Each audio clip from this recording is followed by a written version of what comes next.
This morning, I want to come to you by way of subject entitled, with a message entitled, The Matrix, Accessing or Entering into the Finished Works and Rest of Yahweh. Once again, this morning, for Shabbat Fellowship, with a smile on my face, I want to come to you with a subject entitled, The Matrix. Somebody say The Matrix. Matrix. Accessing or entering into the finished works and rest of Yahweh. But before I get to that lesson, I want to speak briefly on prophecy. Somebody say prophecy. Prophecy. Let's go to 1 Thessalonians, the 5th chapter. If you would be so kind, turn your Bibles to 1 Thessalonians, the 5th chapter. And I want you to read from the 20th through the 21st verse. 1 Thessalonians chapter 5, verse 20. Despise not prophesying. Despise not what? Prophesying. Despise not what? Prophesying. Let's say it again. Despise not what? Prophesying. Read it again. Despise not what? Prophesying. Read on. Prove all things, hold fast that which is good. Now listen. Why do you think that Paul, the writer of this epistle, is telling the church in Thessalonica not to despise prophesying? First of all, what is the definition of prophesying?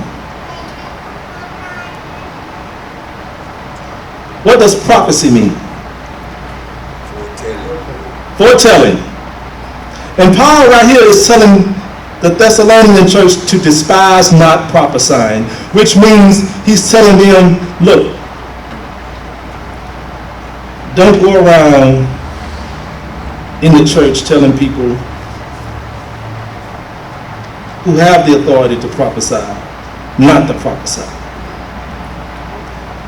And let's find out why prophesying is very important in the body of Hamashiach. Okay? Let's go to 1 Corinthians, the 14th chapter. If you would be so kind, turn your attention to 1 Corinthians, the 14th chapter, and read the first through the third verse. 1 Corinthians chapter 14, verse 1. Follow after charity and despise and desire spiritual gifts, but rather that ye may prophesy. Read it again. Follow after charity and desire spiritual gifts, but rather that ye may prophesy. Read on. For he that speaketh in an unknown tongue speaketh not unto men, but unto the Most High. For no man understandeth him, howbeit in the spirit he speaketh mysteries. Read on. But he that prophesieth speaketh unto men to edification and exhortation and comfort. Read the third verse again. But he that prophesieth speaketh unto men to edification and exhortation and comfort. Read it one more time. But he that prophesieth speaketh unto men to edification and exhortation and comfort. So why do you think that Paul told the Thessalonian church to despise not prophesying? Because prophecy is for the edification of the body of Hamashiach. It's for the edification of the church. It's for the maturing of the church. It's for the building up of the church. Hallelujah. Hallelujah. Now the next thing that I want to bring out is that how do we discern a true prophet from a false prophet? I touched a little bit on it last Shabbat. Hallelujah. Let's go to Deuteronomy in the 18th chapter. If you will be so kind and turn your Bibles into Deuteronomy, the 18th chapter. Deuteronomy, the 18th chapter.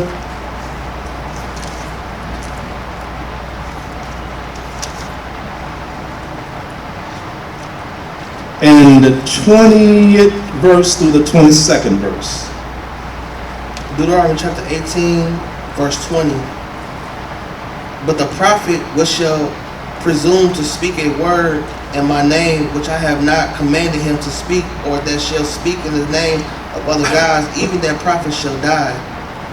Verse 21. And if thou say in thy heart, how shall we know the word of the Most High have not spoken? Now, he says, and if thou shalt say in thy heart, how shall we know the word which the Most High had not spoken? Well, we finna get the answer. The 22nd verse, read it.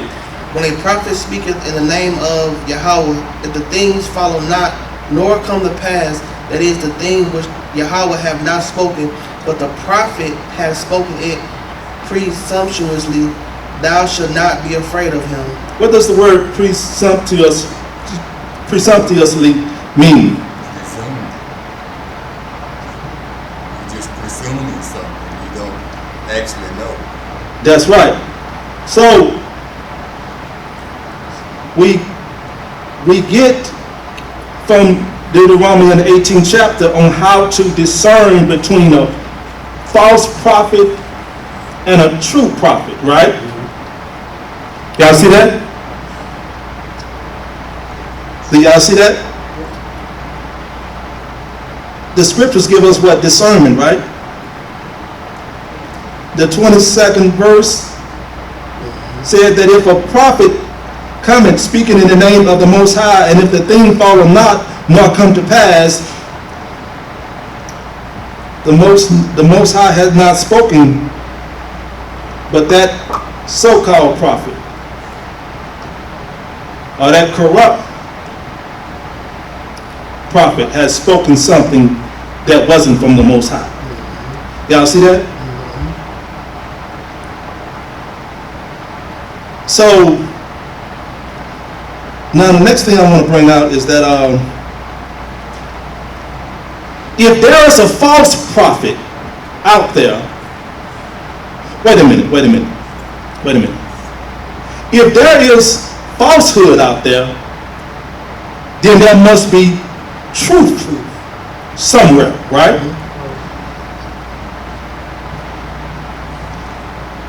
Because I look, and thank you, Brother Aubrey Yahoo. If there is falsehood out there, then there must be truth somewhere, right? Now listen, if there is a false prophet out there, then there must be a what? A true prophet. Come on, y'all, talk to me.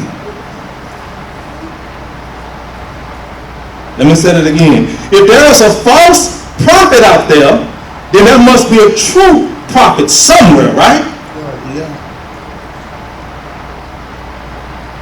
Because I know that in this Israelite awakening, you understand, a lot of Hebrew Israelites, they shun prophecy. They shun prophesying. We got this book through what? Prophets. For we are standing on the foundation of Hamashiach and the apostles and the what? Prophets. Right? So when you point out to people false prophets, you must at the same time point out to people true prophets. You got to give people balance. Now if there is a false pastor, if there is a false apostle, then somewhere there is a true pastor and a true apostle. See, you got to give people balance. Say it again, brother. Most High is about balance. The Most High is about balance. We have an elder here who's called Elder Scales. You understand? And his logo is scales. You know what I'm saying? Balance. Just balance. When you teach people, you have to give them balance. Discernment between bad and good, falsehood and truth. So when he read from 1 Thessalonians 5, the 20th through the 21st verse, the brother was reading the scriptures and he was saying that despise not prophecy, Paul said, but prove all things. In other words, you can prove what that person is prophesying, right? Mm-hmm. Deuteronomy 18th chapter says, if it comes to pass, right, it's of the Most High. Y'all get that? Now,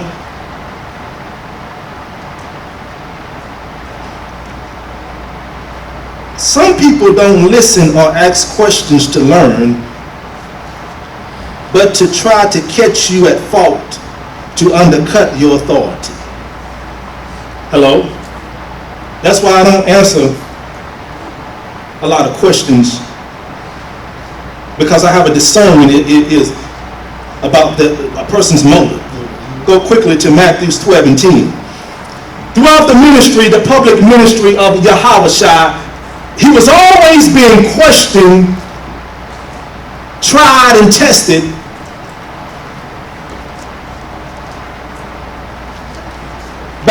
by some people who was trying to find fault in him.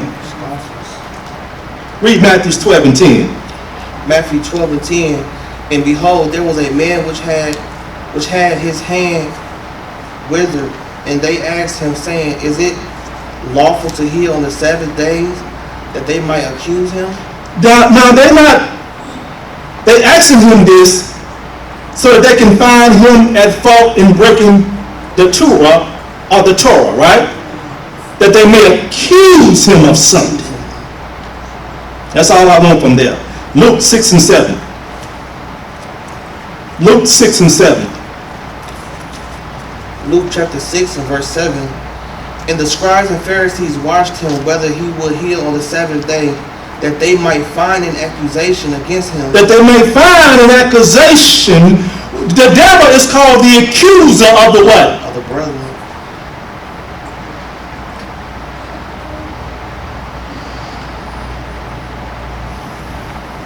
Mark 3 and 4. We have these fault finders. Some people don't listen or ask questions to learn, but to try to catch you at fault to undercut your thought. This has been bad in our history as Israelites, since our forefathers was brought out of Egypt and tried to undercut the authority of Moses. Then they tried to undercut the authority from Yahweh wrapped in flesh and blood, YAH'S. Mark 3 and 4. Mark chapter 3 verse 4. And he saith unto them, is it lawful to do good on the Sabbath days, or to do evil, to save life, or to kill? But they held their peace. They held their peace. So he asked them a question. When they asked him a question to try to accuse him or find him at fault, he responded back with wisdom.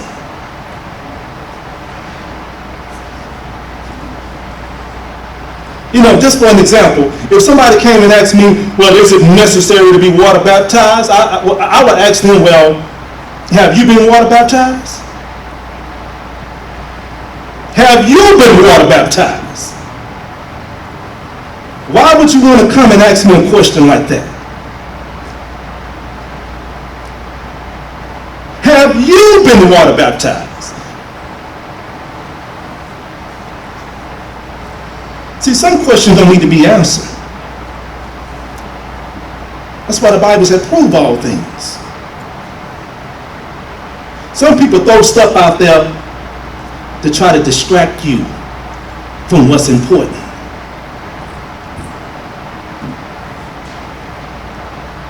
But what if somebody didn't have time to go to the water baptism?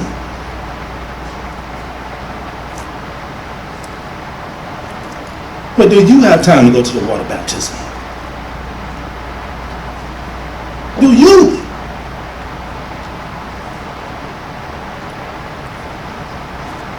Now, I'm going to come to you by way of subject entitled, with a message entitled, The Matrix. Accessing or entering into the finished works and rest of Yahweh. Somebody say hallelujah. Hallelujah. Turn your attention to Genesis. Turn your attention to Genesis, the first chapter. Let's read it from the top. Genesis chapter 1 and verse 1. In the beginning Elohim created the heavens and the earth. And the earth was without form and void, and darkness was upon the face of the deep. And the Spirit of the Most High moved upon the face of the waters. And Elohim said, let there be light, and there was light. And Elohim saw the light, that it was good, and Elohim divided the light from the darkness. And Elohim called the light day, and the darkness he called night. And the evening and the morning were the first day. And it says, in the beginning, Elohim created the heaven and the earth. Hallelujah. Hallelujah. All right, pick it up from where you left at, brother. And the Most High said, let there be a firmament in the midst of the waters, and let it divide the waters from the waters. And the Most High made the firmament and divided the waters which were under the firmament from the waters which were above the firmament, and it was so. Verse 8, and the Most High called the firmament heaven, and the evening and the morning were the second day. Verse 9, and the Most High said, let the waters under the heaven be gathered together into one place, and let the dry land appear, and it was so. Verse 10, and the Most High called the dry land earth, and the gatherings together of the waters called he seas. And the Most High thought that it was good.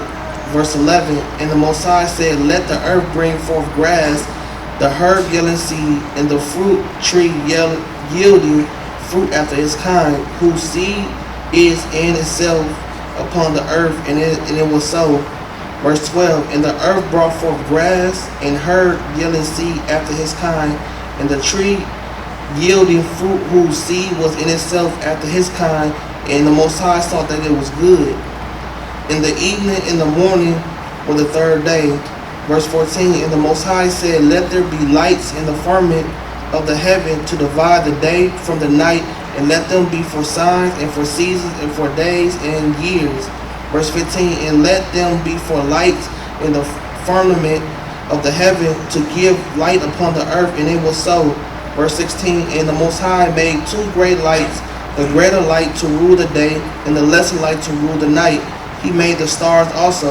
Verse 17, and the Most High set them in the firmament of the heaven to give light upon the earth.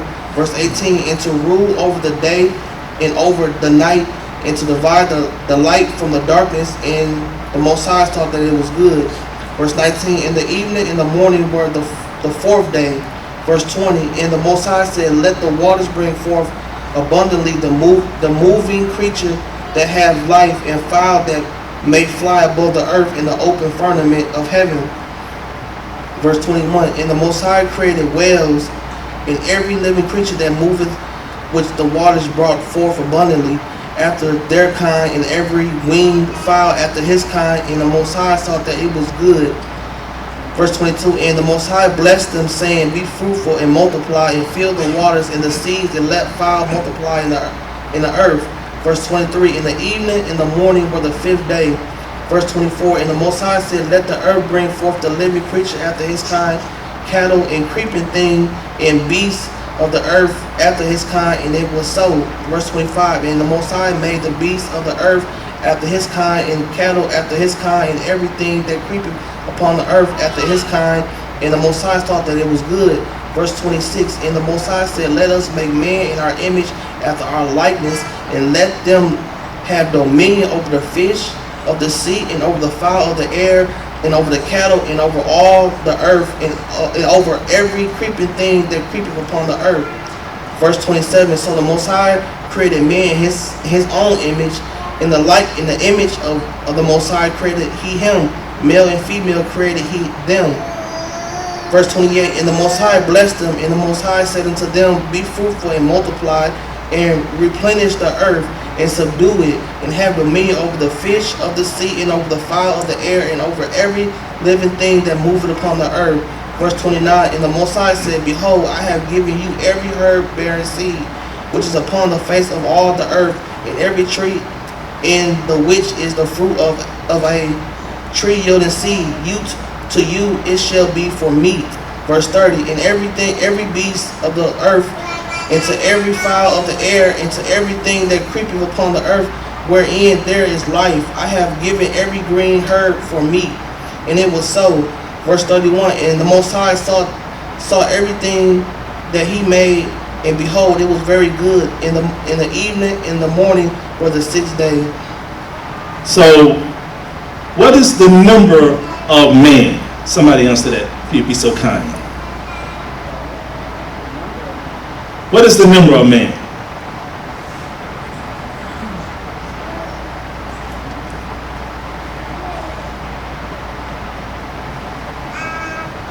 You want to tell him, Brother Aubrey Yahoo? The day he was created on, the number of the day he was created on. What is the number of man? What does the Bible says the number of man? Chief Elder Scales, can you? Man was created on what day? The 6th day.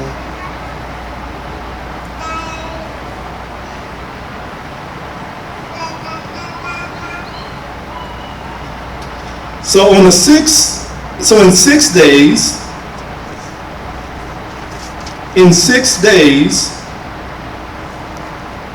the Most High created everything, right?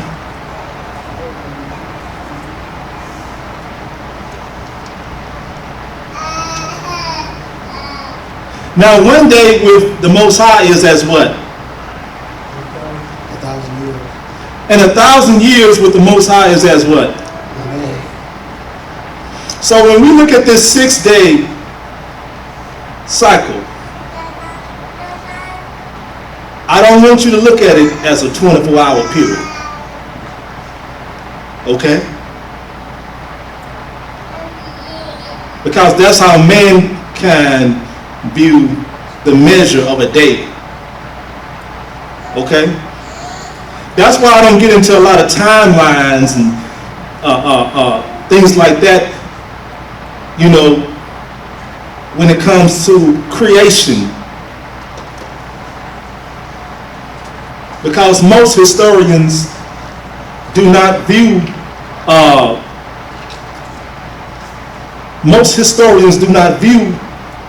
time like the scriptures do. You understand? So we have to view things according to the way the Most High see things, right? For my thoughts are not your what? As my ways are higher than your ways. But as my ways are not your ways, as the heavens are higher than the earth, so are my ways higher than yours, right?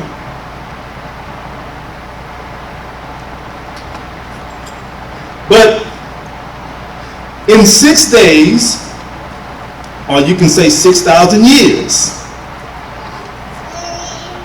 the Most High created everything. I'm going to remind you of something that the old saints would tell you. I'm going to remind you of something that your grandpa or your grandma would tell you. You understand? That I know my grandma told me. You understand? But in 6 days, Genesis declares unto us that Yah Elohim made everything. Somebody say everything.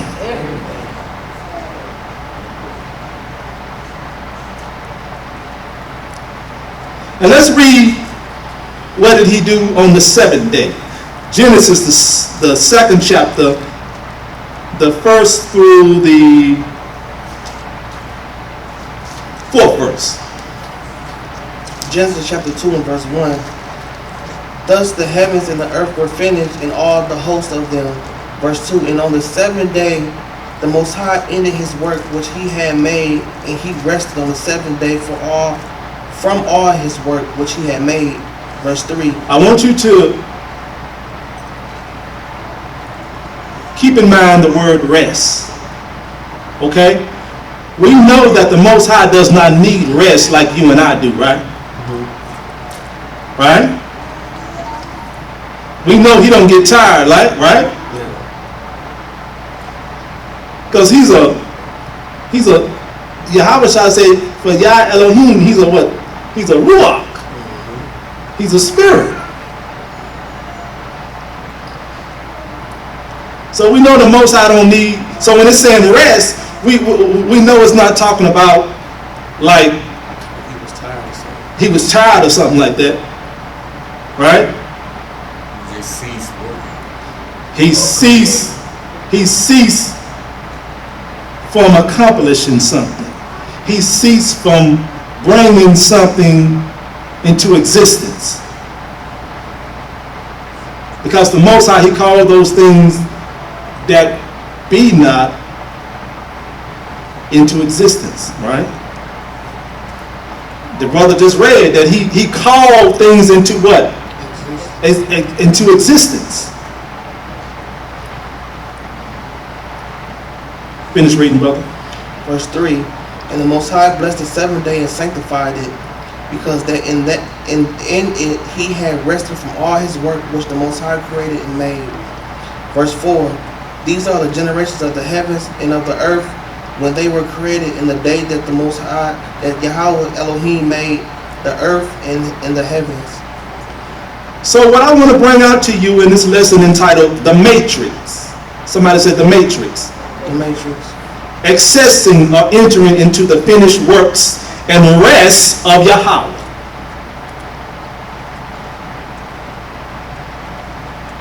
Go to Isaiah 45 and 7. If you would be so kind, turn your attention to the book of Isaiah 45 and 7. Because on the seventh day, when it said he rested, that means that the work was completed. Every work was completed. And the number 7 stands for what? Completion. The number 7 stands for completion. Read Isaiah 45 and 7. Isaiah chapter 45 verse 7. I form the light and create darkness. I make peace and create evil. I, Yahweh, do all these things. Read it again. I form the light and create darkness. I make peace and create evil. I, Yahweh, do all these things. Y'all see that? The prophet is actually quoting from Genesis in his own words. Right? Because we see in Genesis, we see the Most High said, let there be what? And we see also in Genesis that he divided the light from the what? The light from the darkness. Now he also says that he creates what? Good and what? Evil. And he said, I do all these.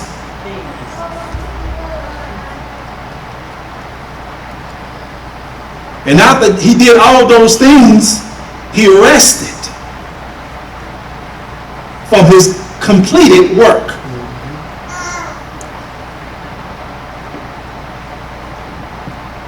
And he said, it was what? turn your attention to Isaiah, the 46th chapter.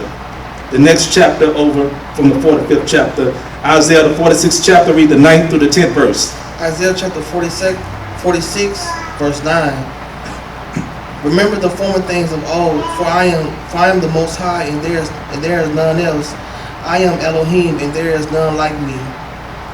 Verse 10. Declaring the end from the beginning and from ancient times, the things that are not yet done, saying, my counsel shall stand, and I will do all my pleasure. Verse 11. No, that's enough. He said, remember the what? The former things. What are the former things? The brother read it in Genesis. When the earth was what? Created. When he divided the light and the night. He said, I declare a thing from I declare the ending from the word, from the beginning. Y'all see that? So in Genesis, in 6 days or 6,000 years, he had completed everything. He had done everything that needed to be done. Nothing new needed to be done outside of the 6,000 or 6 day time frame. Okay? Now, turn your attention to the Gospel of John, the 19th chapter. If you will be so kind, turn your attention to the Gospel of John, the 19th chapter. We are talking about this morning for Shabbat Fellowship, the matrix, accessing or entering into the finished works and rest of Yahweh. That's the Gospel of John, the 19th chapter. Read from the 28th verse through the 30th verse. John chapter 19, verse 28. After this, Yahushua, knowing that all things were now accomplished, that the scripture might be fulfilled, saying, I thirst. Verse 29. Now there was a vessel full of vinegar, and they filled a sponge with vinegar and put it upon hyssop and put it in his mouth.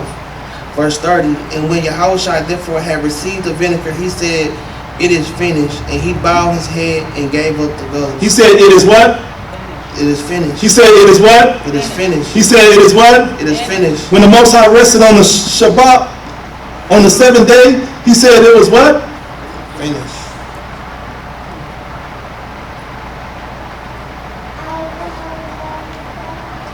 Hamashiach was echoing what YAH Elohim has said in Genesis, the 2nd chapter.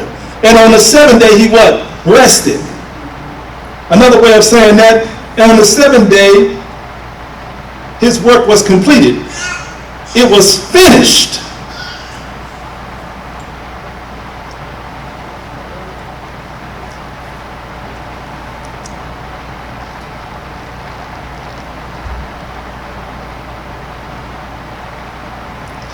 Turn your attention to Revelation, the 5th chapter. You will be so kind, turn your attention to Revelation, the 5th chapter. As we continue to bring out some scriptures on this lesson called The Matrix, accessing or entering into the finished works and rest of Yahweh. Revelation, the 5th chapter, read the 1st through the 12th verse. Revelation chapter 5, verse 1. And I saw in the right hand of him that sat on the throne of a book written within, and on the backside sealed with 7 seals. Verse 2. And I saw a strong angel proclaiming with a loud voice, who is worthy to open the book, to loose the seals thereof. Verse 3. And no man in heaven nor in earth, neither under the earth, was able to open the book, neither to look thereon. Verse 4. And I wept much, because no man was found worthy to open and to read the book, neither to look thereon. Verse 5. And One of the elders saith unto me, Weep not, behold, the Lion of the tribe of Judah, the root of David, had prevailed to open the book and to loose the seven seals thereof. Now remember the 5th verse in this particular chapter. Remember the 5th. I want you to retain in your memory. I want you to retain in your memory the 5th verse in the 5th chapter of Revelation.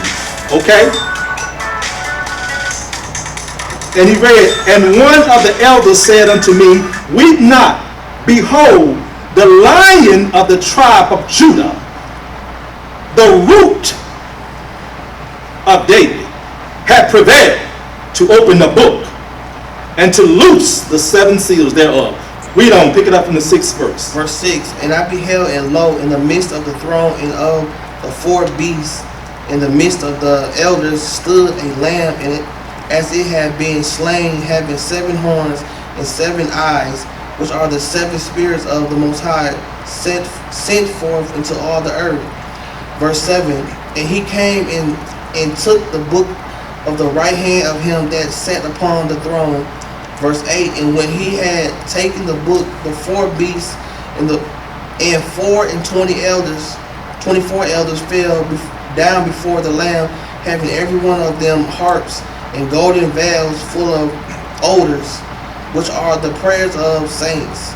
Verse 9, And they sung a new song, saying, Thou art worthy to take the book and open the seals thereof.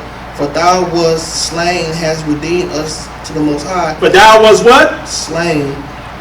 Read on. And hast redeemed us to the Most High by the blood out of every kindred and tongue and people and nation. Verse 10, And has made us unto our Elohim kings and priests, and we shall reign on the earth.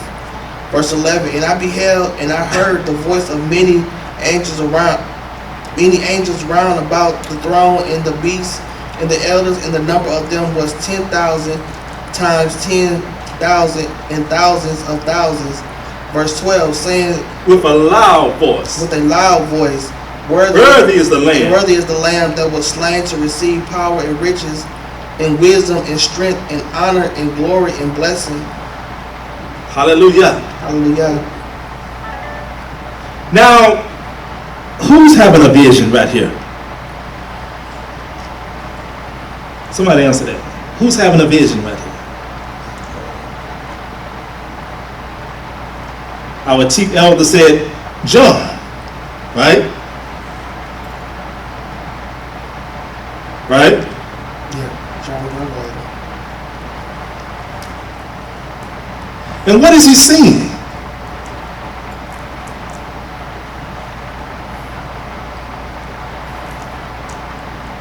What is he seeing?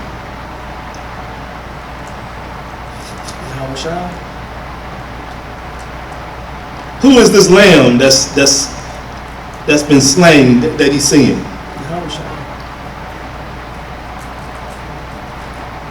Is he right, y'all? Is he right, elder? It's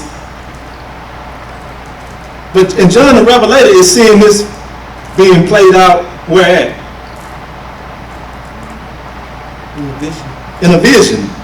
And this vision is projecting to him where it's being played out at, right? Mm-hmm. Where was it being played out at? Say it again, Chief Elder. In the heavens. Now, when John the Revelator got this vision, Hamashiach, had he already been crucified? Mm-hmm. Slain? Right? Yeah. So why is it that now he was an eyewitness to Hamashiach being crucified on the tree or the cross? I'm not going to get into that debate. Exactly. Waste of time.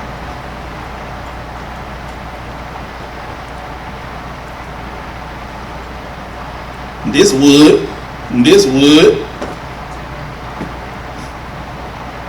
You see how Israelites, they argue over little stuff?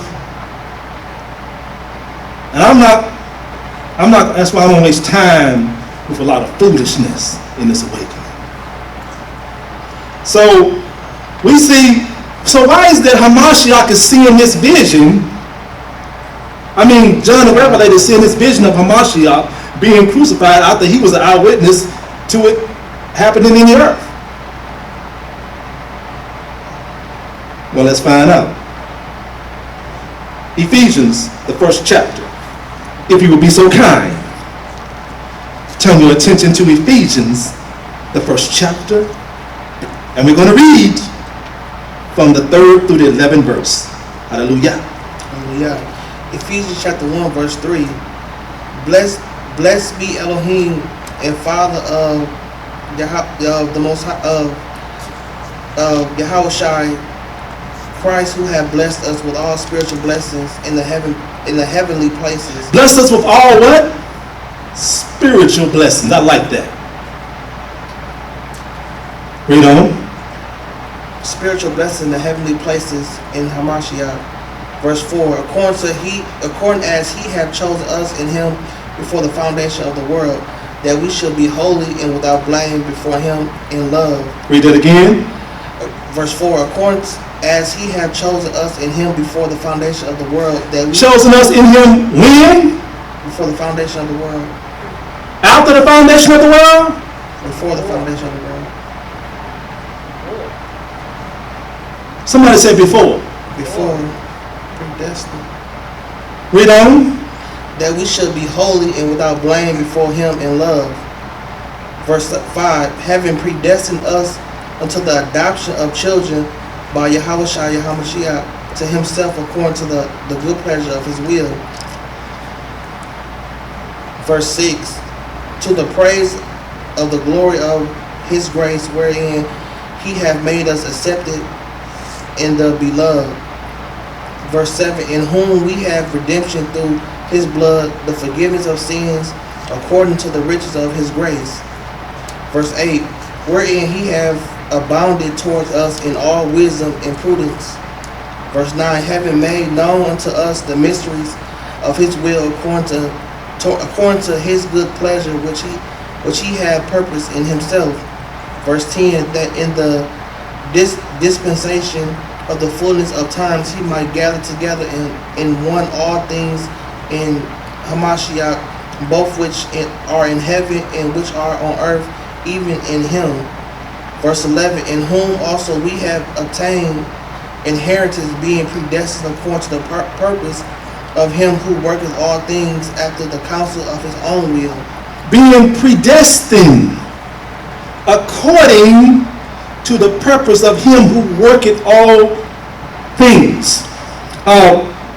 Ephesians 1st chapter, the 4th verse.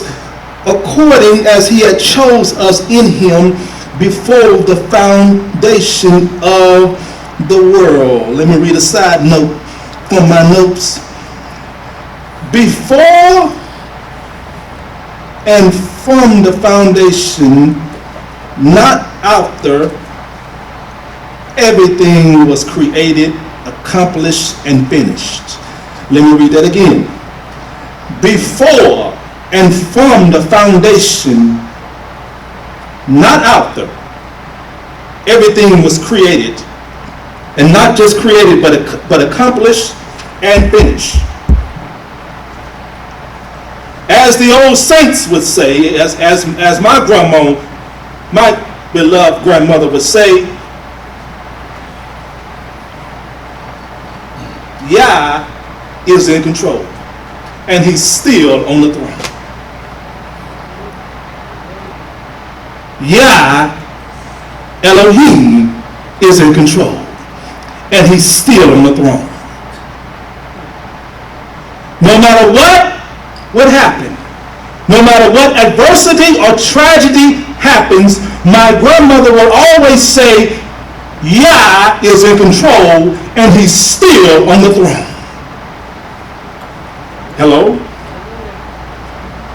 When John the Revelation had this vision,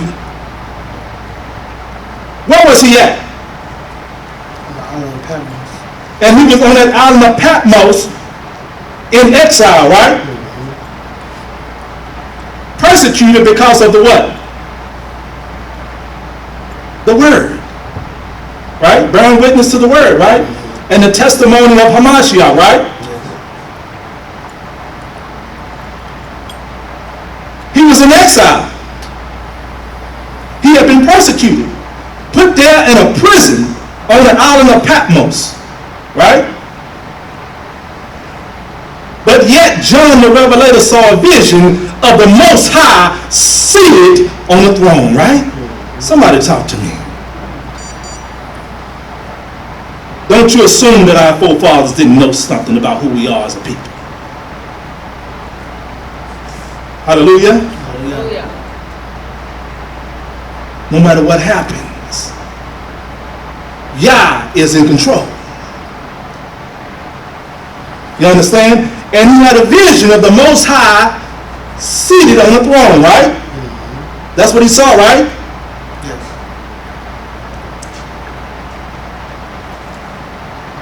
Why was the Most High seated on the throne? Because he had finished. He had finished everything. When?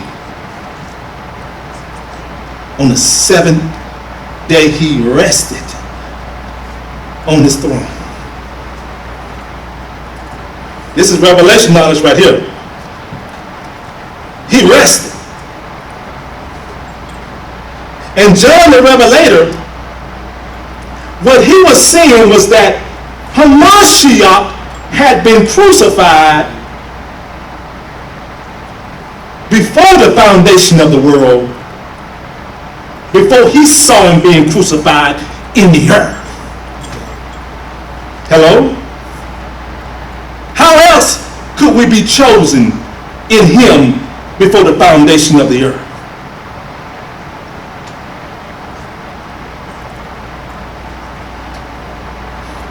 Ain't nothing that happens in the earth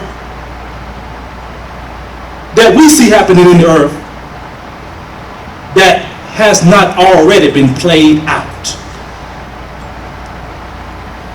Hallelujah.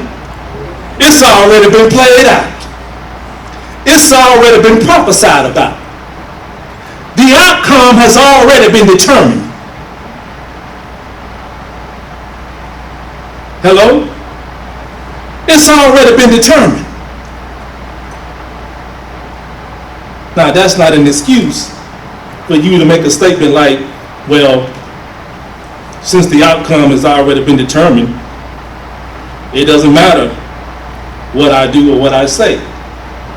Wrong. It does matter what you do and what you say and what you choose. You understand? The Most High, he knows the outcome. You don't know the outcome.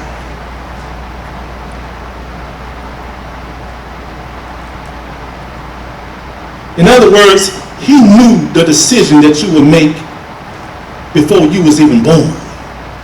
That's why he told Jeremiah, before you was formed in the womb, I what? Knew you. What I'm trying to bring out this morning, we got one more verse. 1 Peter. No, we got a few more verses. 1 Peter. That everything that needs to be accomplished in 6 days, aka 6,000 years, was finished in that time frame. In other words, there is nothing new under the sun that the Most High needs to do today or any other day to redeem you and I, because it was already accomplished and finished in that 6 day, aka 6,000 year period.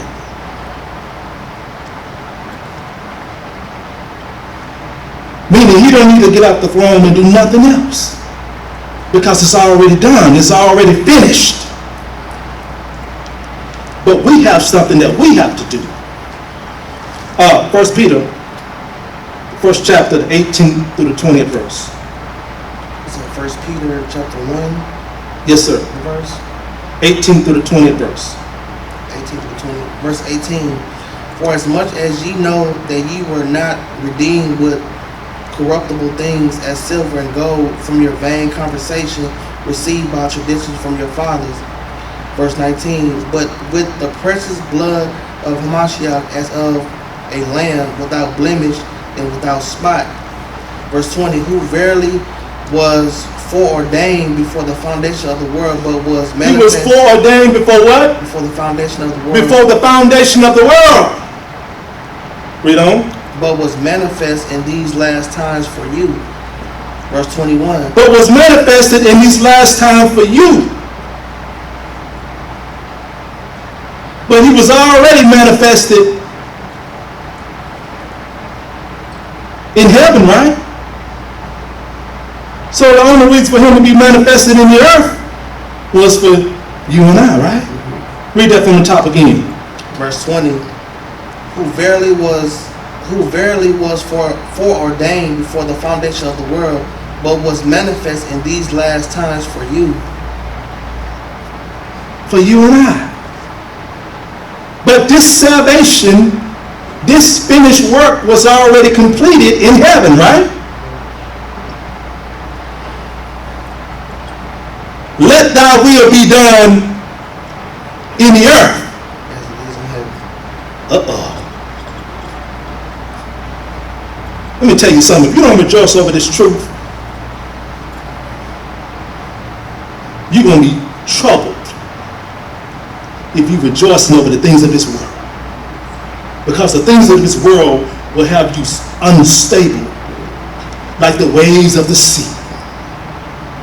But when you rejoice over this truth like I do, you understand? And like Elder do, you understand? Like Yahu do, you understand? And other brothers and sisters, you'll be spiritually mature. You won't be double-minded. You won't be up and down. You won't be 1 minute happy, the next minute sad. Hallelujah. Hallelujah. So we see that, listen, heaven reflects the finished works and the rest of Yahweh through the prophets, Hamashiach, and the apostles. Let me read something from my notes that I got from a prophetess this morning. And it says, in the creation story, he was laying out his mind in the book of Genesis.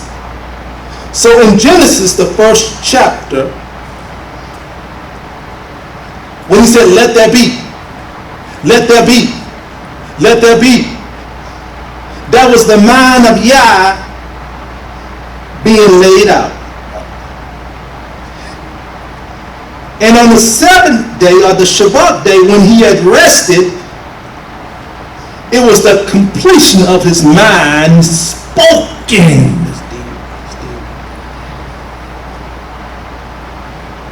You better get this wisdom. It was the completion of his mind spoken. John the Revelation was simply seeing the completion of the mind of Yah concerning our redemption and salvation by the blood of Hamashiach. Somebody say hallelujah up in this house. Hallelujah.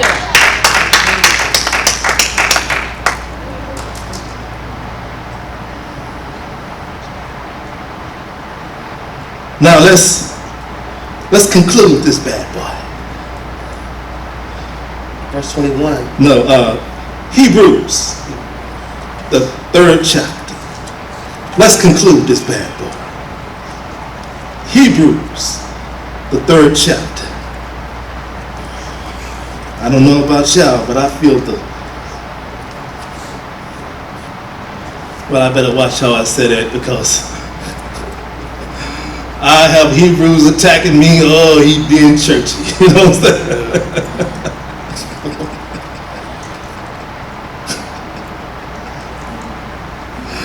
Super bruise. Hebrews, the 3rd chapter. Let's pick it up from read the 7th through the 19th verse. It's going to be lengthy, but Hebrews, the 3rd chapter, the 7th through the 19th verse. Hebrews chapter 3, verse 7. Wherefore, as the Holy Spirit saith to the day, if ye will hear his voice. Verse 8. Harden not your heart as in the day of provocation. Thanks, brother. In the day of temptation in the wilderness. Verse 9. When Today, if you will hear his voice, harden not your hearts. Don't be stiff-necked. Don't be stubborn. Humble yourself down. See, let me tell you something. It's not knowledge that's going to save our people. What's going to save our people is humility and obedience. a broken heart and a contrite spirit. Say that verse again, brother. A broken heart and a contrite spirit. Give that brother a hand. Not being puffed up that you a Hebrew Israelite.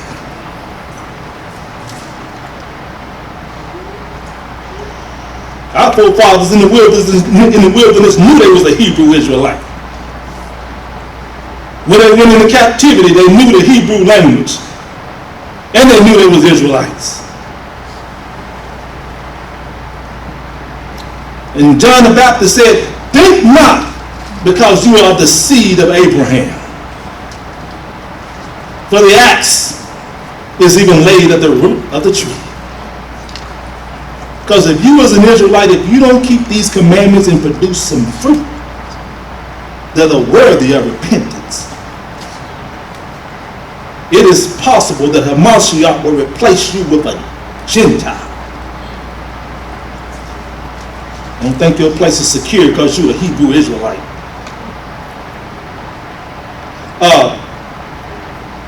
So he said, today if you will hear his voice, if you will hear his ruach, if you will hear the bar.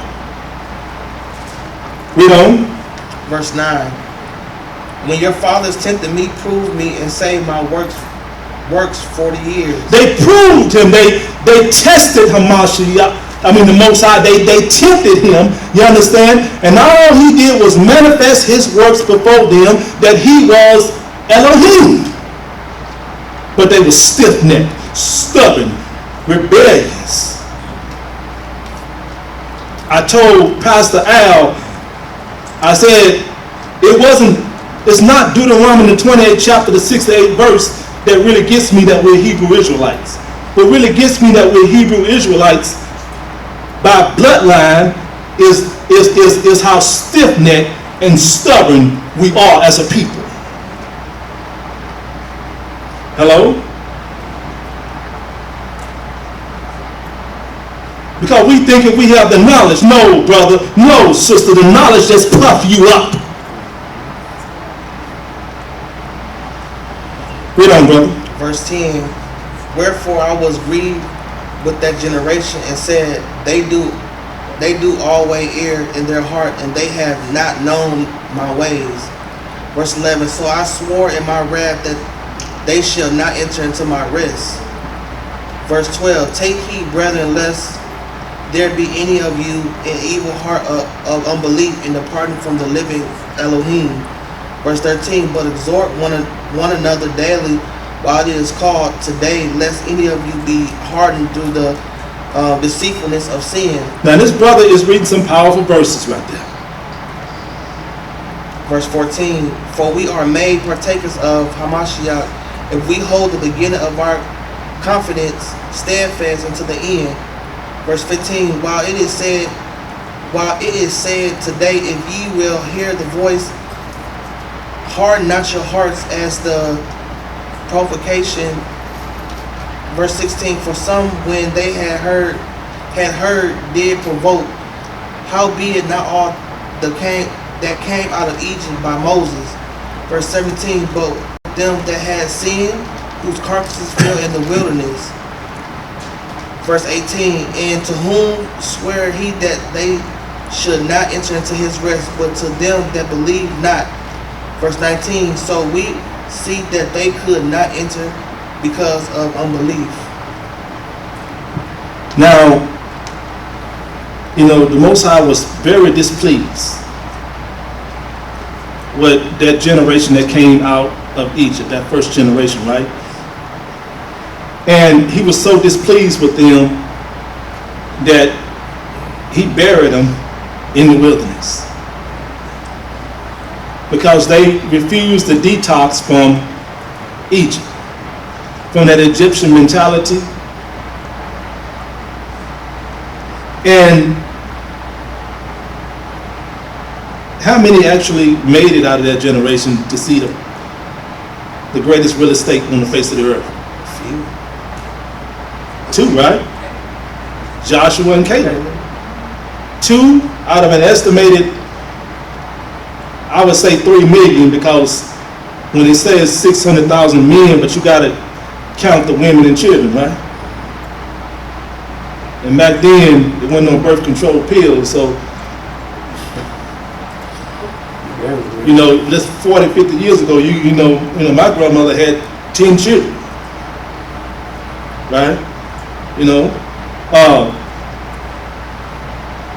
And you know what? That's something that's just, if I can just say this briefly, that's something how the impact of that diabolical organization called Planned Parenthood has now made it unpopular for we now live in a culture that looks down upon a woman that has 5 or 10 children. Y'all see that? That just shows you the impact of that diabolical organization called Planned Parenthood. You understand? When once a man was prosperous, he was considered to be rich and wealthy if he had 5 or 10 children. A woman was considered to be blessed abundantly if she had 5 or 10 children. The Bible says children are a blessing from the Most High.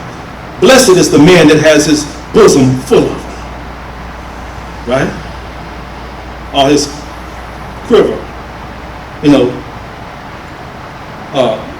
full of arrows, which stood for, children, you understand?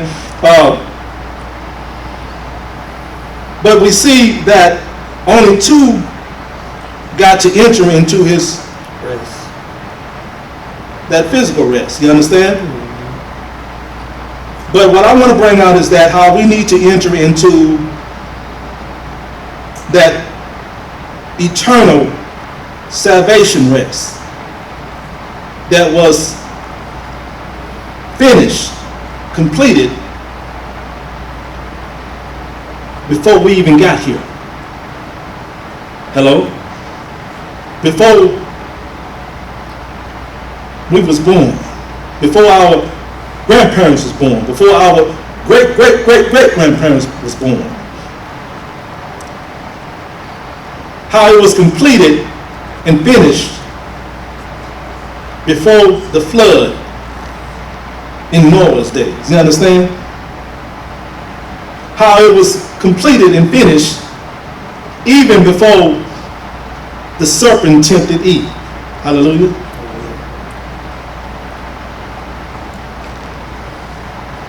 The 4th chapter of Hebrews, read the 1st through the 11th verse.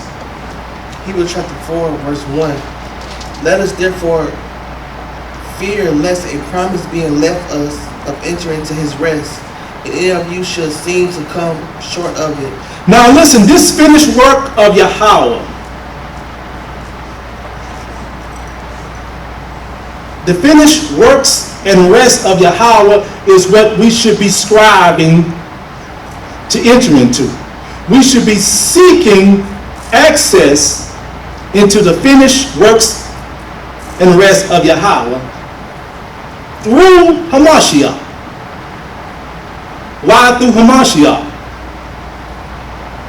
Because it was Hamashiach who was slain in heaven, who was preordained in heaven to redeem us and to save us by his blood, right? We saw that in Revelation, right? The 5th chapter, you understand?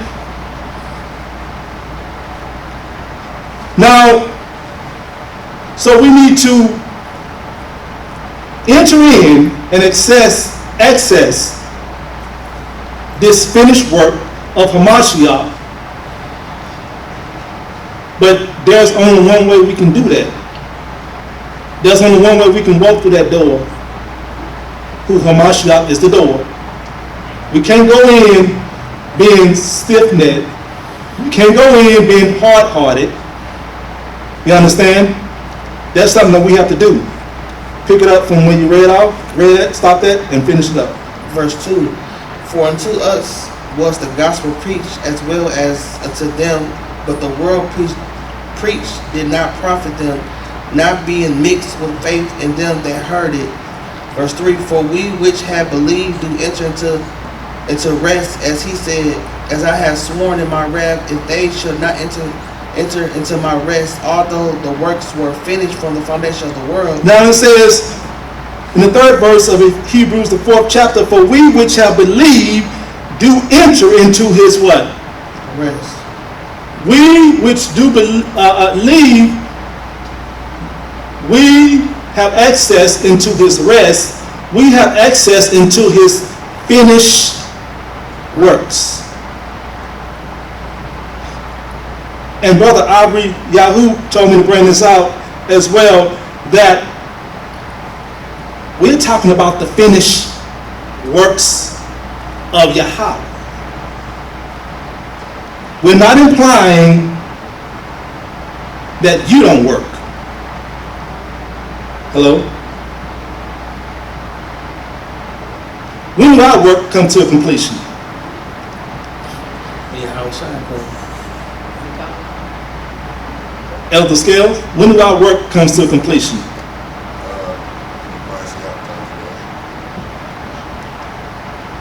And their works do what? Follow them.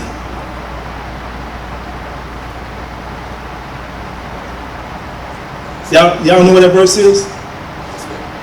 And their works do follow them.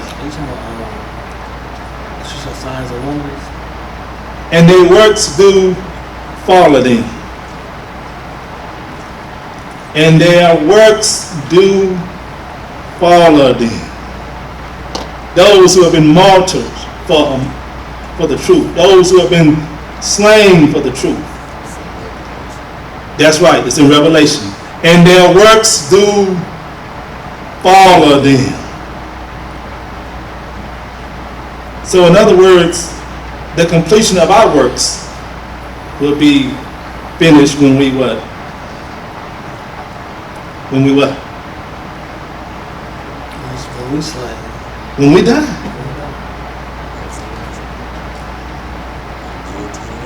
Endure to the end.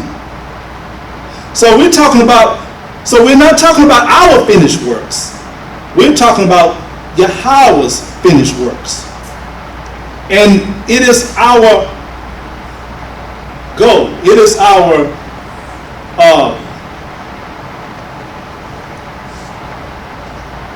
desire. It should be our desire. We should be seeking to enter into his finished works. We should be seeking to enter into his rest. You understand? Because in his finished works and in his rest is our eternal salvation. Y'all see that? In his finished works and in his rest is our salvation. Salvation has already been accomplished. It was accomplished before it was manifested in the earth.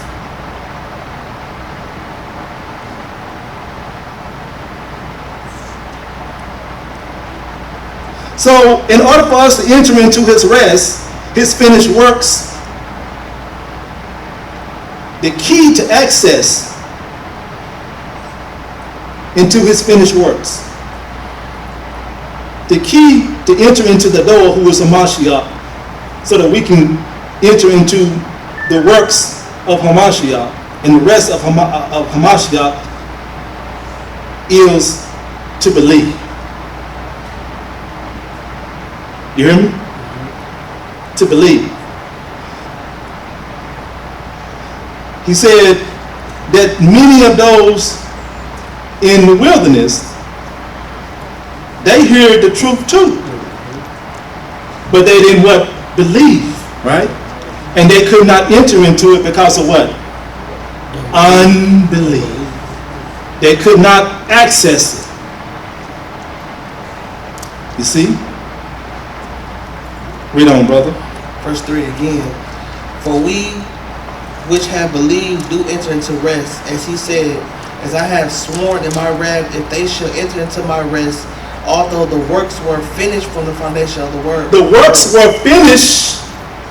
Salvation was finished, already accomplished from the foundation, even before the foundation of the world.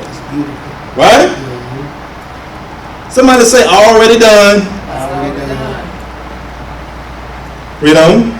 Verse 4, for he spoke it in a certain place of the seventh day on this wise. And Elohim did rest the seventh day from all his works. From all his works. What does all mean in English? Now what does all mean in Hebrew?